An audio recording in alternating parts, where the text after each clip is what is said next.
Hello everyone, I hope you're all doing well. I'm Kirti Sophia Panachan, and in today's session we'll be learning the poem My Papa's Waltz by Theodore Roethke.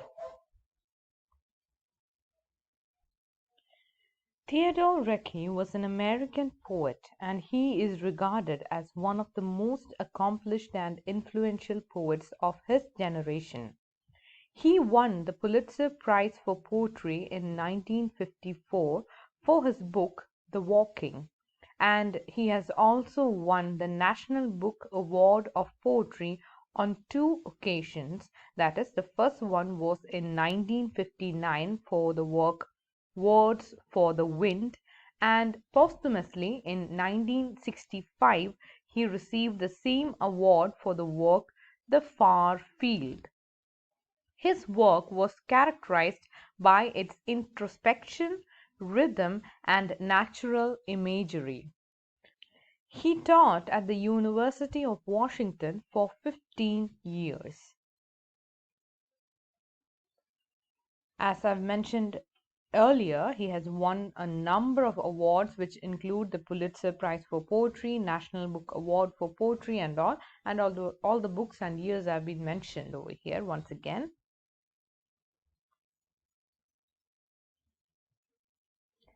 Now we move on to the poem My Papa's Waltz.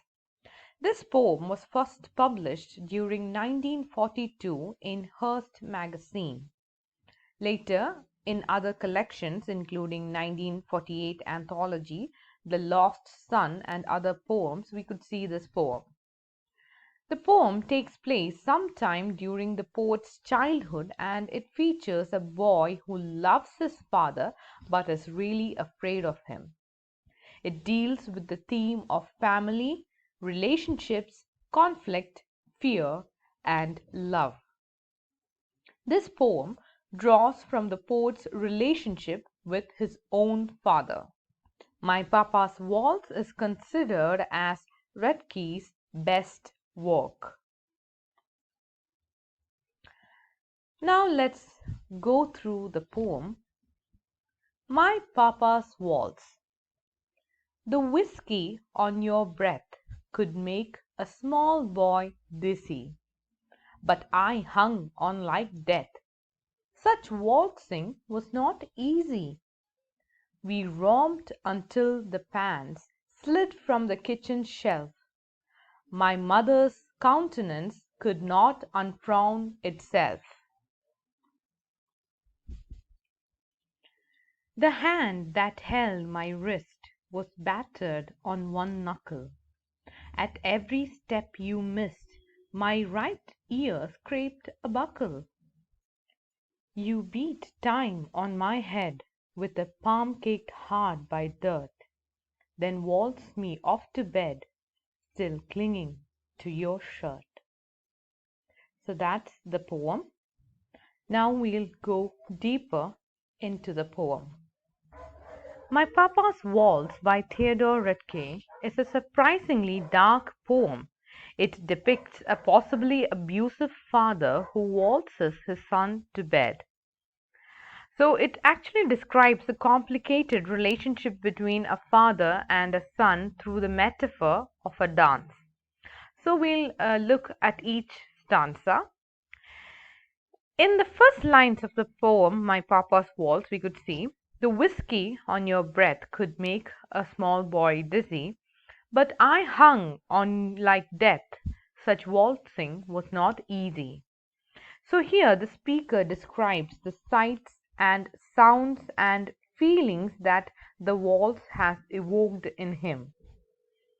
The father has been drinking whiskey, and not just a little. He's so drunk that even the smell of his breath could make a small boy like his son feel a bit woozy. These lines show that the poem will address the father in the second person, referring to him as you, but we don't think he's actually there with the boy because, after all, we hear nothing back from the man. Instead, his son is probably just thinking about talking to him. So, in the third line, we could see that it indicates that the whiskey is indeed making our speaker quite dizzy, as I've told before, because he has to hang on like death, perhaps the one thing that hangs on to us all. Using the word death so early in the poem clues the reader in that this poem isn't just a happy memory, it is a haunted memory also. Saying that the boy hung on like death is an example of a simile. And the last line of this stanza, it wraps up the first stanza completely. In what could be a happy moment, father and son dancing, we see that it's kind of tricky for the son to hold on to his drunken father. Also, if the waltz of the poem is a metaphor for their father son relationship, this could show that it's not easy to dance between loving and fearing his father's power. We could also say that the word death also suggests that the son's grasp is detrimental to the father. Perhaps he has yet to come to an understanding of how what their relationship is. It was not easy to hang on or to stick with his father through his ups and downs, but still we could see that the boy is staying with his father and loving him irrespective of whatever he receives from the father.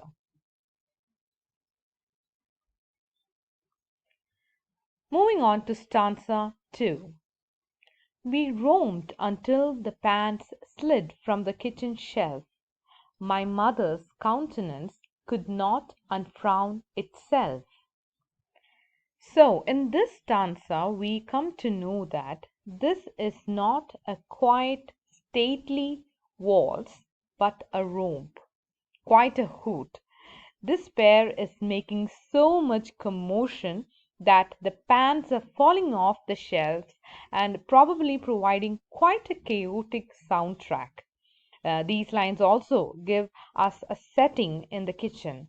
A lot of family life is spent in the kitchen, like cooking, eating, discussing about various things. And as we can now see here, the father and son is waltzing in this room. And in the third line, we could see that the mother enters the picture. And she's pretty unhappy that her husband and her son are romping.